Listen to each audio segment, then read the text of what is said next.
Bom dia a todos, graça e paz do Senhor Jesus seja com todos nós. Uma ótima segunda-feira para todos. Hoje é dia 6 de março de 2023. Seja muito bem-vindo ao nosso devocional de hoje. E nessa segunda-feira, iniciando aí a nossa semana de devocionais, iniciando um novo livro, que é o livro de Jeremias, do profeta Jeremias. Então a gente vai começar falando de Jeremias capítulo 1, 2 e 3. Eu quero já ler o texto que nós vamos dar base aí para nossa conversa nessa manhã, e aí depois a gente vai falar de alguns pormenores aqui do livro do profeta Jeremias. Deixa eu ler o texto, Jeremias capítulo 2, versículo 13, é um versículo apenas, e esse versículo aqui vai direcionar aí o nosso devocional de hoje. O versículo 13 do capítulo 2 diz assim: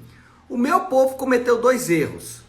Eles me abandonaram, a mim, a fonte de água viva, e cavaram suas próprias cisternas rachadas que não retêm água. Bom, o profeta Jeremias é conhecido como o profeta chorão. E por que ele é conhecido como um profeta chorão? É por causa disso mesmo, é porque ele chorava muito. Mas ele chorava muito por um motivo. Ele chorava bastante por causa da situação do seu povo, mas principalmente por causa da aparente apostasia do povo. O povo estava numa situação muito grave, era uma situação muito difícil, porque eles tinham uma relativa prosperidade, mas ainda assim estavam ameaçados de maneira nacional. Porque haviam exércitos, haviam povos que estavam tentando conquistar a terra deles. Os assírios conseguiram isso em 722 a.C.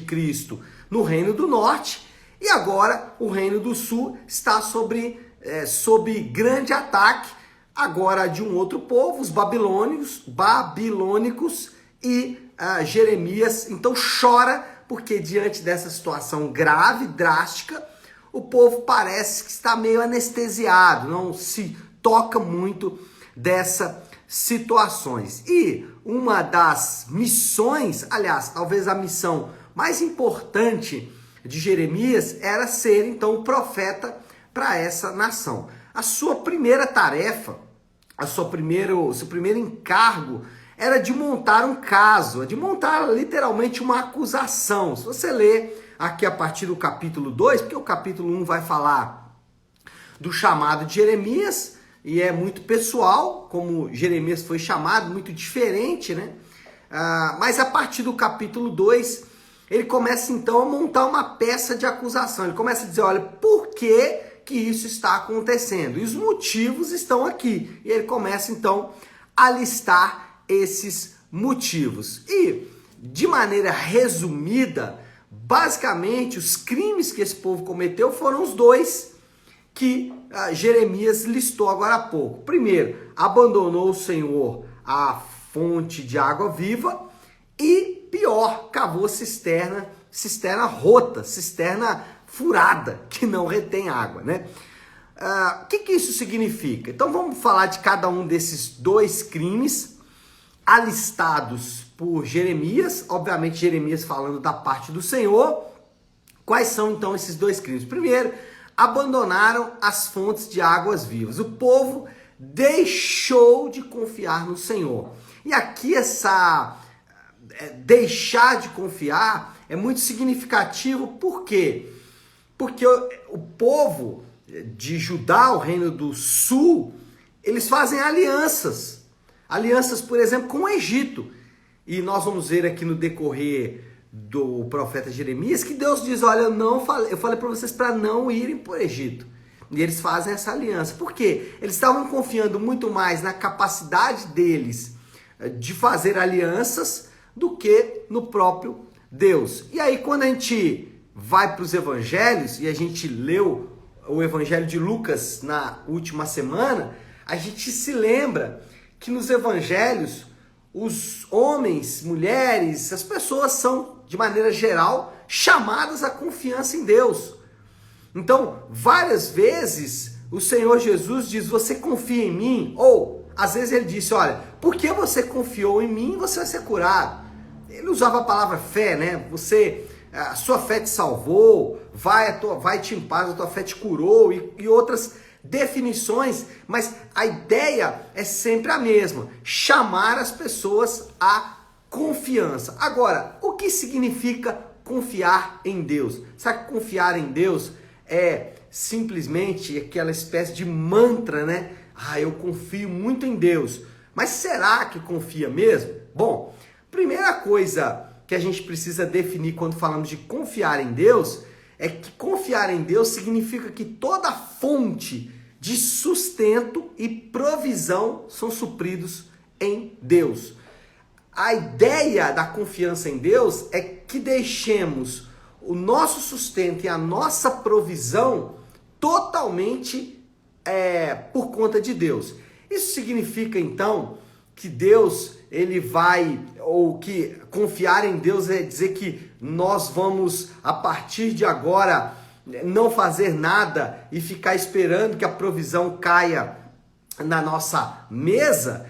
Não. A Bíblia afirma duas coisas. Ela afirma que a confiança vem do Senhor, mas ela afirma também, desculpa, vou refazer aqui. A Bíblia afirma que o nosso suprimento e a nossa provisão vem do Senhor, mas a Bíblia afirma também que nós temos que fazer, ou nós temos que trabalhar, nós temos que buscar o nosso suprimento e a nossa provisão. Qual é a diferença? Muitos vão confiar que está na força do braço deles essa provisão. Outros vão dizer, eu vou trabalhar, mas quem me dá o sustento é o Senhor. Segunda coisa de confiar em Deus é que a saciedade só pode ser completa no Senhor. E aqui a gente já começa a moldar essa confiança. Vamos lá. Quando eu confio que o dinheiro é a minha provisão e o meu sustento, quando eu confio que para suprir a minha solidão eu preciso do casamento, e eu já mostrei duas maneiras de confiar em coisas e não confiar em Deus, dinheiro e casamento, estou dando exemplo de talvez os mais comuns. O que vai acontecer? Se eu depositar a minha confiança no dinheiro ou no casamento, por melhor que seja um ou outro, eu não vou ser satisfeito, não vai haver saciedade. Agora, o oposto também é verdadeiro. Quando a minha saciedade está no Senhor, quando o meu prazer está no Senhor, o que acontece? Essas outras coisas, elas podem ou não ser tão boas assim, mas isso não vai ter tanta capacidade de me afetar. Vou dar um exemplo. Você pode ter muito dinheiro, isso não te afeta. Ou você pode ter pouco dinheiro, isso também não te afeta. Por quê? Porque a sua saciedade não está nessas coisas. Isso é confiar no Senhor. E talvez o maior exemplo de confiança em Deus é que a nossa salvação, ela é alcançada por meio da confiança em Deus. Bom, mas o povo não só deixou de confiar no Senhor. Eles fizeram mais uma coisa. Eles cavaram cisternas rachadas. Eles não só deixaram o Senhor, mas, para piorar, construíram deuses falsos. Aqui, a ideia de cisterna rachada é uma analogia, né? Uma metáfora que o profeta Jeremias está usando. A Bíblia é constante em retratar a busca humana frustrada por prazer e alegria. Essa ideia de buscar prazer e alegria em coisas é relatada em toda a Bíblia. Em toda a extensão da Bíblia você vai ver pessoas buscando em coisas criadas, coisas que às vezes são boas em si mesmo. Quer um exemplo? Família. Família é uma coisa boa em si mesmo, mas se buscarmos prazer e alegria na família, nós vamos nos frustrar. Por quê? Porque as pessoas não são fonte de prazer e alegria. Só o Senhor é fonte de prazer e alegria. E o exercício aqui é que nós devemos abandonar todas as cisternas rachadas. E o que significa abandonar as cisternas rachadas? É abandonar a nossa confiança falsa de que coisas criadas podem trazer saciedade. E aí volto nos exemplos que eu dei agora há pouco e amplio um pouco mais. Você pode, por exemplo, estar buscando saciedade e prazer na sua identidade.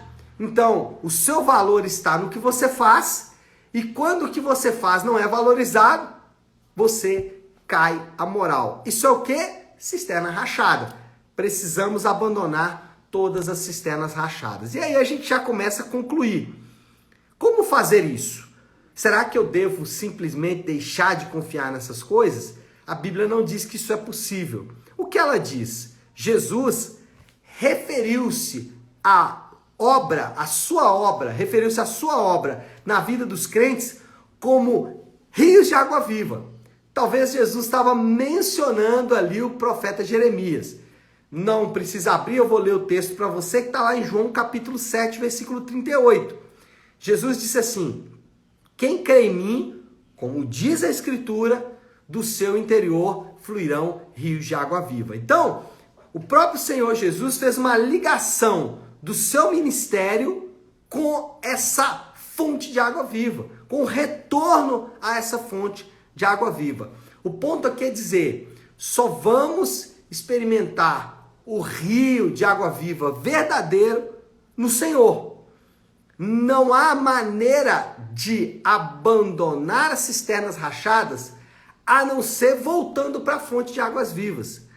Nós nunca vamos deixar a segurança dos deuses falsos, seja ele o dinheiro, casamento, saúde, religião e outras coisas mais. Nós só vamos abandonar a confiança nesses deuses falsos quando adorarmos ou quando buscarmos na fonte verdadeira que é em Jesus. Ou seja, a ideia aqui é, para deixar a cisterna, eu não preciso só fechar ela não. Eu preciso de uma nova fonte de águas.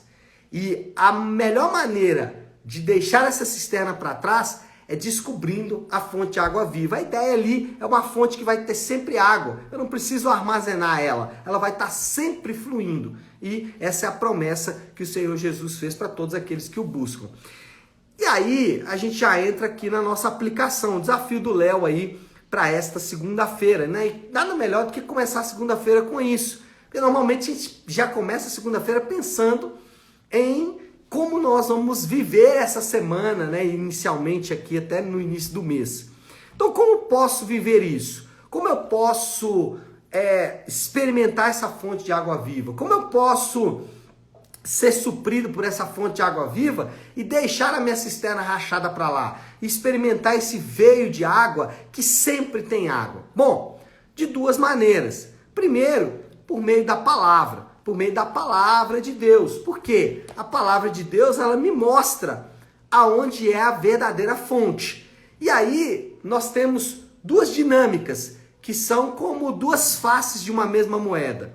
A leitura da palavra, que é o que nós fazemos aqui por meio da nossa maratona bíblica, mas também por meio da obediência. Não adianta eu ler a palavra, ter direcionamentos, ou seja, descobrir a vontade de Deus na palavra, mas não praticar. As advertências em relação a isso são diversas. Então, como eu vivo, ou como eu experimento essa fonte de água viva? Primeiro, por meio da obediência, e da leitura e da obediência na palavra.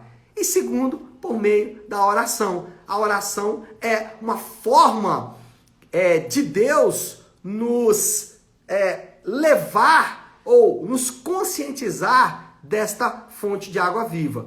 Fonte de água viva é essa que Deus disponibilizou para jorrar sempre na nossa vida. E isso serve para qualquer pessoa. Para você que já é experiente na fé em Cristo, a fonte de água viva vem da mesma forma. Leitura e obediência da palavra e oração. Para você que está começando na fé, está querendo conhecer melhor a fé, talvez você já ouviu muito da fé cristã, mas nunca experimentou de fato, você também vai precisar da mesma dinâmica. Leitura e obediência da palavra e oração. Tá certo, meu povo? Bom, acho que é isso, né? Deu pra gente falar bastante aqui. Eu quero agora orar por isso tudo que falamos. E como eu gosto de fazer toda segunda-feira, quando iniciamos a nossa semana de devocionais, eu gosto de começar com com a oração, orando a oração que o Senhor nos ensinou, a oração do Pai Nosso. Então, se você puder, para um instante o que você está fazendo e vamos juntos buscar a Deus em oração. Pai nosso que estás nos céus, santificado seja o teu nome. Venha o teu reino, seja feita a tua vontade, assim na terra como no céu. Dá-nos hoje o nosso pão de cada dia.